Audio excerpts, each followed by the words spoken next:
Welcome to Being Light. Welcome back, Sister Shivani. Thank you. Om Shanti. Shanti. We discussed how to remain light in spite of traveling in heavy traffic. And we also discussed about the power of choosing my response to whatever stimulus comes in front of me. Yesterday night, a friend of mine was sharing something very interesting about the stimulus and response. We had recent floods in Maharashtra. So one family who also practice meditation, they were a part of an apartment which has about 40 flats. And their first floor, usually nowadays first floor also you have this parking. Right. Up to first floor it was flooded. So no schools, no electricity, there's nothing much to do. So then what they did was they invited these 40 families to their place, and they started meditation training where they started discussing about meditation and started practicing it. And in the process, they got connected so well that they started finding out what is it that each family had in terms of food stuff. Right. Because during that time, even if you had cash, you can't eat cash. You have gold, you can't eat gold. You need food stuff. So all these 40 families, they pooled together and they created a community kitchen. Mm.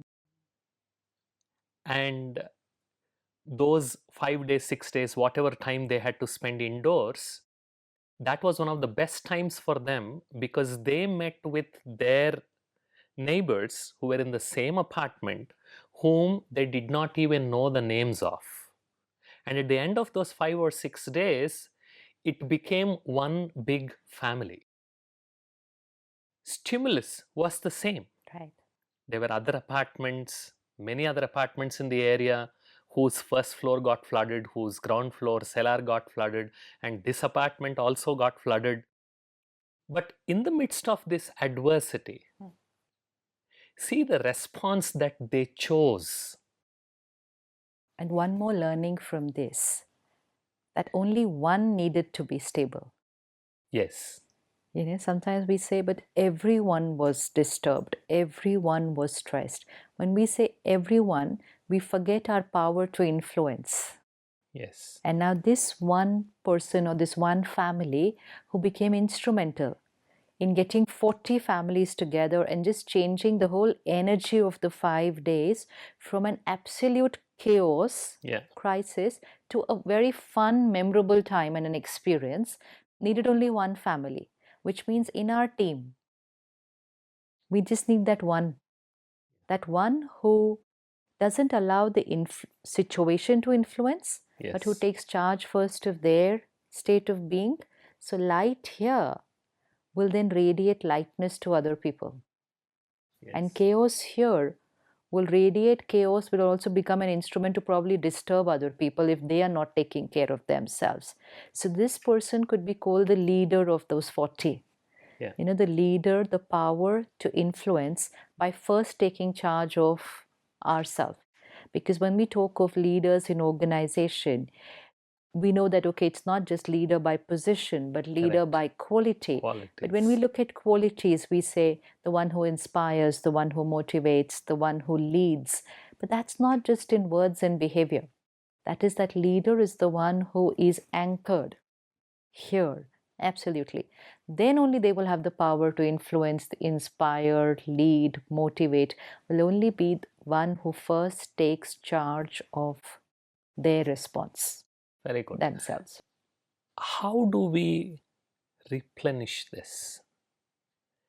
Because every single day it begins, it's a new day. Yeah. So, well, I have practiced, I have overcome my irritation to a large extent with respect to the traffic. Now I have learned it. and once I get into the office, what do you think? Do you think that those first few minutes are important? Or now that I am fresh, I'll simply start doing my work? Or is there something that I need to do in those first few minutes to once again reinforce and remind myself of that power? We always heard and repeated the phrase, well begun Mm, is half done. mm, So, well begun. Now, when we focused on well begun, we looked at everything outside, the resources, the team, everything that's on my table, everything. Is everything right because it's well begun? But we rarely focus on my mind. mm. Am I preparing my mind for the day or for the next 1 hour or for what's lined up for today, or if there's a presentation or if there's a meeting? This is what's typically there in a day. Now, if I have a presentation to make today, my whole focus is on preparing the presentation, not on preparing my mind for the presentation. Very good. Yeah. If I have a meeting lined up, something very important for the whole team to discuss, my whole focus is on points and everything, the agenda, my ideas, which is all very important. So there's no denying that. But that is something we all are anyways doing. But while doing that, if I'm not preparing my mind for the presentation, if I'm not preparing my mind for the meeting, then I haven't used that well begun is half done. Not just the pen and paper that you are bringing into the meeting, you're saying, are you bringing your best self Best to self. the meeting? Because finally, it's your mind who is going to engage in the meeting. Let's say I've done my best, okay, preparation. Maybe my idea or my agenda or the points that I have noted are really the best. Okay, chalo, let's even take that hypothetically, that in a team of 20, I've got the best stuff right now on my presentation. Correct. But when I make that presentation and I have already visualized there'll be appreciation and everything will go like, I'm going to be the star of the meeting today. Yeah. And I'm like all set. And then when I make the presentation, if I get one critical feedback, Correct. or if I get something which is just not what's the right energy, and at that time my mind is not prepared, Exactly. and I get disturbed, even if I maintain my behavioral and words, but if I get disturbed here, my rest of the meeting changes. Correct. My rest of the presentation changes because I prepared only outside. In today's world, when the calendars are overbooked and there are back-to-back meetings where there is not even enough time to reorient from the previous meeting to the current meeting. Right. Is there any practice that you suggest? Because in our company, what we try to do is at the beginning of the meeting, once everybody comes in, just sit and focus on your breathing and gently recall what is it that you are in this meeting for? What do you want to share? What do you want to take with you?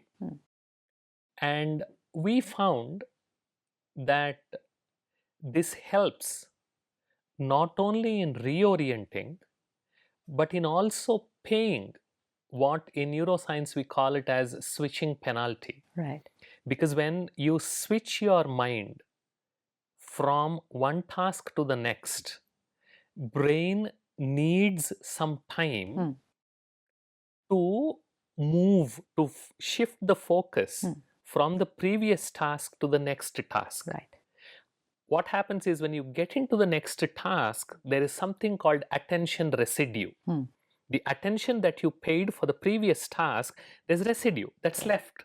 So if you want to completely focus on this task, then the sooner and more effectively you are let go of the previous task and then reorient, the better for you, because then you will be in true sense present. Perfect. So what you're saying is that presence needs to be cultivated not just with every single meeting, but also every single task, Yes. whether big or small. Because the meetings and the task is the doing of our life. Correct. So I'm doing this from 9 to 10, then 10 to 10:30 I'm doing this. It's all the doing, which is perfect. But when I shift from one doing to the next doing, which means from one task to the next task, the being has to be taken care of. Yes. Right? Because the being has created an experience in this doing. The being has created some responses in this doing. The being has consumed some information. The being has radiated some information. There's a lot that happens in one doing, even if it's a doing of 30 minutes or 20 minutes. And now this being is shifting to the next doing. So like what you said, that residue, it's also a residue of all the energy and the vibrations that I created in this doing. Correct. Right? Now, for me to shift into the next doing with my 100%, the being has to get that little gap. Correct. To release, recharge, refresh, and then enter into the next doing. Yes. So, giving that gap to the being, like we nurture the body with a glass of water. If I just go from one task to the next and I say, I'm so busy, I don't have time to drink water. So, who am I cheating? I'm only cheating myself, and I will be responsible for the consequences. So we are very aware now. So we'll have a bottle always with us. We will take that little 30 seconds to nurture the body, just a few days of habits, and then it's auto response for the rest of. Now, similarly, what we do at the Brahma Kumaris is that 1 minute pause. So we call it traffic control of the mind. Now, this 1 minute, normally at the Brahma Kumari centers, and we have mobile apps for it, it's a 1 minute silence or a 1 minute lice music as a reminder to us, which comes at the hourly intervals. But we can do it for ourselves whenever we have that transition period from one task to the next.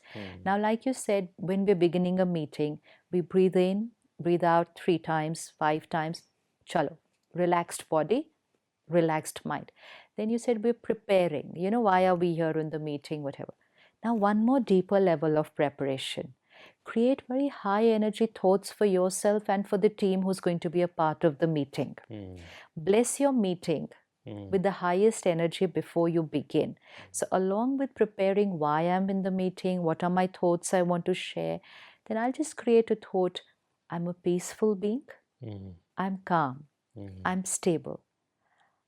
I respect everyone here. I know our ideas will be different, but each one is right. Each one is right. Now, I'm preparing my mind for something.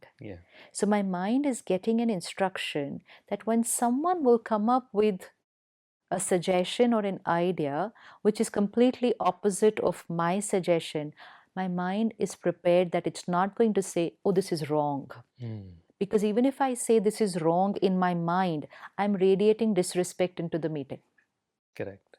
And it's when these things happen that the meeting shifts to more an argument. The energy changes, basically. We can go through a 1-hour meeting with absolutely no opinions matching, like worst case situation, hypothetically. No opinions matching. Even a meeting in which we don't reach to any consensus. Nothing came out of the meeting, but harmony, unity, team bonding. If that came out of the meeting was a success.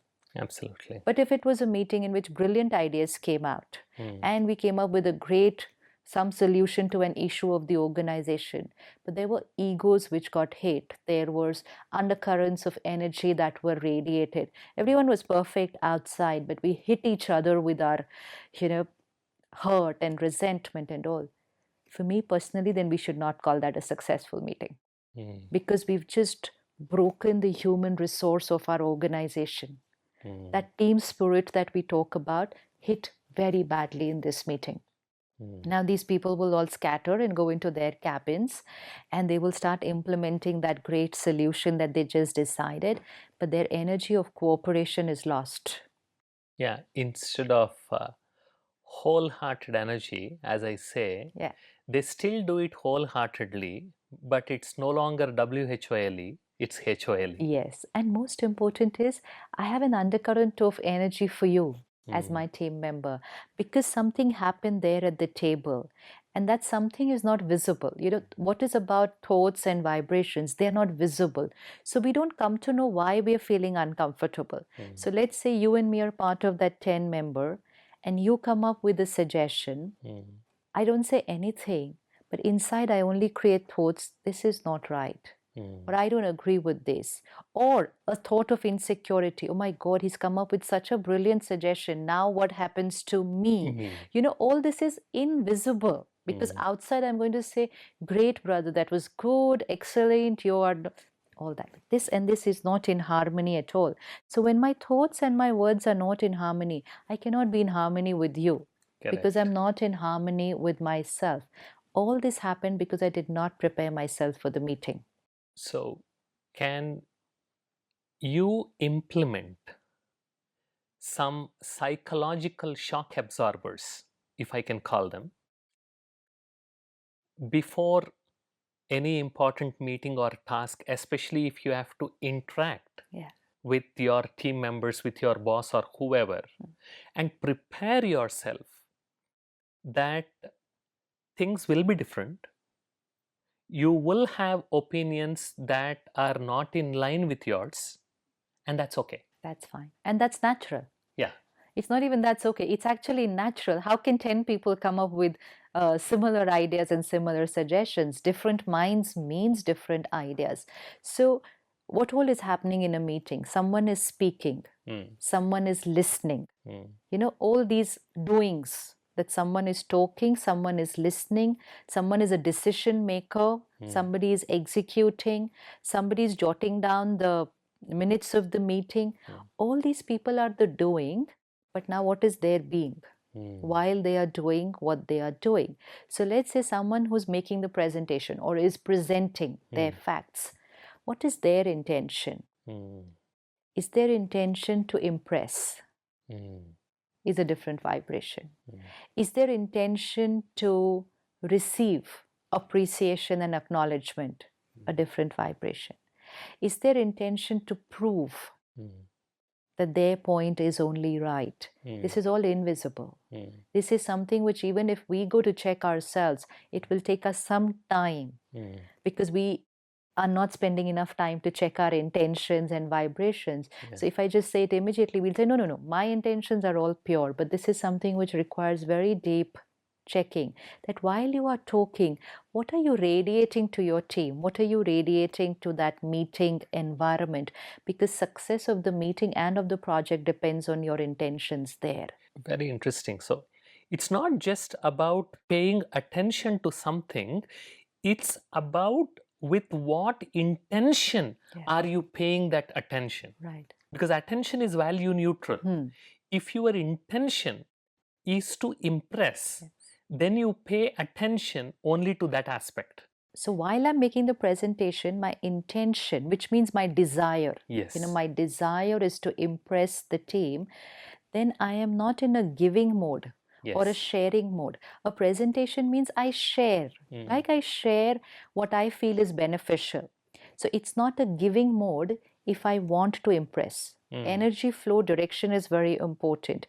If I am just with the intention of sharing, absolutely detached, this is what I have, this is what I believe is right, and this is what I want to share, then even if I come up with something which I can see that nobody else is agreeing with, it could be it doesn't match our ethical system, it could mean so many reasons, but it's not even matching with anybody else in the team, and I could have to stand alone.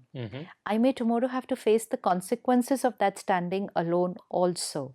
But I will be honest to myself, honest to what I believe, and I will stick to my values and principles because I did not stand there with the desire to impress. Yeah. So, as it said, your focus is more to express yourself rather than to impress the other person. Yes. Because whether the other person gets impressed or not is not in your hands. What's in your hands is your ability to express. And if you do not want to impress, then you will create the power to influence. Yes. People who want to impress will not be able to influence people. Because let's say if I'm sharing something and I want to Influence. share, I don't even want to influence. I just want to share. Okay, this is what I know. This is what I've experimented. This is what I believe is right. Next minute, I could not agree with my own self also. Okay, Yes. I thought this was right, but this is what I experienced. Now I want to change my ideas. But at this moment, this is what I want to share. Even if you agree, don't agree, this is my right. It may not be your right. So I am not wanting here to impress you. I'm not even seeking appreciation. I'm just sharing what I am 100% convinced and what I'm living in my thinking and my being. So the flow of my energy, vibrations, is going to be like this. It's like this. That I'm just sharing.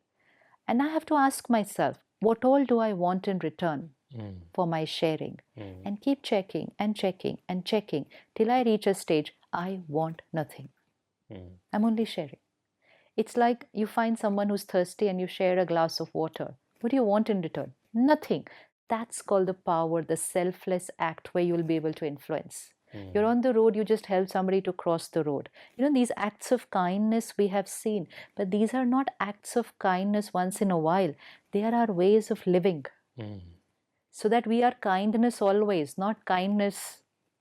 Why? Because if I shift from the giving to the seeking, that I will make this presentation and then everybody will be impressed and then people will appreciate me. I've created an image of how I want the outcome to be. Which is not in my control anyway. Which is not in my control, but I'm standing there like this inside. Yeah. I'm just standing. Mindset. The take. So when I'm standing like this, my power to do this finishes. Absolutely. I can only stand on one side of the energy field. I can't stand on both sides. Correct. So inside, if my intention is about what I get, and this is very subtle, so you know, it takes time to even see that intention. Then I start reducing my power to influence people. Influence also does not mean that I want them to change, but influence them with my vibrations to let them see my right. Not necessarily they have to agree. But let them see my right, which means we both don't have our egos in between. Correct. Because I'm only giving. I have no ego which is going to get hurt if you don't like it. And this mindset, this give mindset, it doesn't necessarily have to be in a meeting. I quite often ask some of my team members, I tell them, every day that you step into the office, check yourself. Are you coming to office to give something? Or are you coming to office to take something? Because the minute I bring this take mindset, in a subtle way, I am agreeing that someone else who is not in my control has something that I need. And I need to get that. So when I try to control things that are not in my control, that's the definition of stress. Absolutely. So each day I walk into the office with this take mindset, naturally I will get depleted. Also, when I'm in the take mindset, now suppose I'm in the take mindset right now sitting next to you, I thought I'm going to get appreciation. So I'm ready to be on the take side, you know, because I'm going to get appreciation. But now when you criticize, because I'm on the take side, I will get affected with that criticism. A lot more, because you're not prepared. No, you are expecting appreciation, but you got criticism in return. I am in that mode which says I am going to get. So now whatever you give, you could give anger right now to me, you could give criticism, you could give something even more than that. I'm already set in this direction, which means your power to influence me is going to be very high. Correct. And that's when we get affected by people's emotions and behaviors. Anyone who starts shifting to a give mindset, which means I give, I don't want anything in return. I give, I don't want anything in return, will then not get affected by other people's behaviors, because my energy direction is this.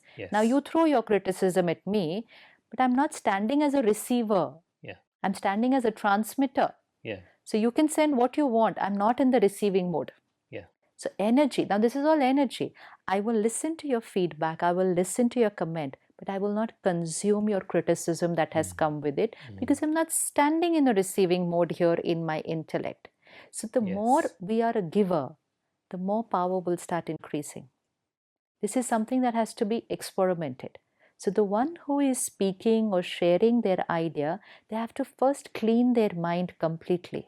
Then I'm not here to get anything. I just had this thought, this concept, this idea, which I believe is right, and I am just here to share. So even the fear of expressing, sometimes fear of public speaking, fear of being able to express your point, your body language changes, and then we have these workshops of how to stand, how to speak. It's not from there. The fear is because I am fearing the reaction that's going to come Correct. from the listener. Yeah. So that's my fear. But if I'm only sharing, then whether it's sharing with 1, 10, 100, 1,000, it won't make a difference. I'm just sharing what I know. So public speaking fear is also lost from there then. Very interesting. And yes, as we move forward in this set of conversations, we will also be exploring this fear of rejection and this ability to understand the difference between acceptance and agreement, and creating a bunch of psychological absorbers for myself on a daily basis. Beautiful. Thank you. Om Shanti. Om Shanti.